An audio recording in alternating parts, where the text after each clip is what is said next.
यह भारत का वो कुंड है जहां भगवान परशुराम ने अपनी मां की हत्या करने के बाद अपने हाथ से चिपकी हुई कुल्हाड़ी से मुक्ति पाई थी।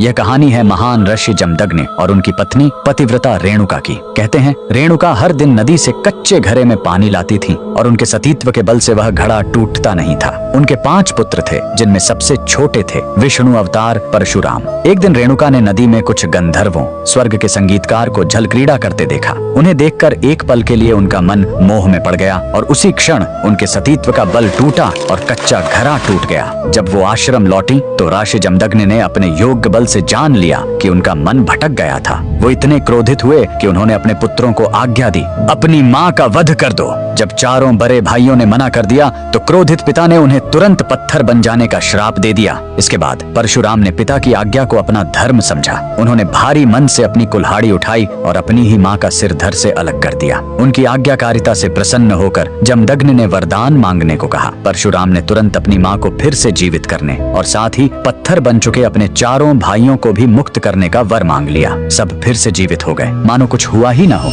लेकिन कहानी यहीं खत्म नहीं हुई। मात्र हत्या का पाप उस कुल्हाड़ी पर एक दाग की तरह चिपक गया और वो उनके हाथ से अलग ही नहीं हो रही थी। उस पाप से मुक्ति पाने के लिए वह दर दर भटकते रहे, लेकिन कोई भी तीर्थ उस कुल्हाड़ी को छुड़ा नहीं सका। अंत में वह पहुंचे पूर्वी हिमालय की लोहित नदी के किनारे और जैसे ही उन्होंने इस कुंड के जल को छुआ, चमत्कार हुआ। कुल्हाड़ी अपने आप उनके हाथ से छूट गई। यही पवित्र स्थान आज अरुणाचल प्रदेश में परशुराम कुंड के नाम से जाना जाता है। आज भी हर साल मकर संक्रांति पर हजारों श्रद्धालु यहाँ इस विश्वास के साथ डुबकी लगाने आते हैं कि यह कुंड उनके सारे पापों को धो डालता है, ठीक वैसे ही जैसे इसने स्वयं भगवान परशुराम को पाप मुक्त किया था। भगवान परशुराम को दिल से मानने वाले सभी भक्त कमेंट्स में जय परशुराम जरूर लिखें।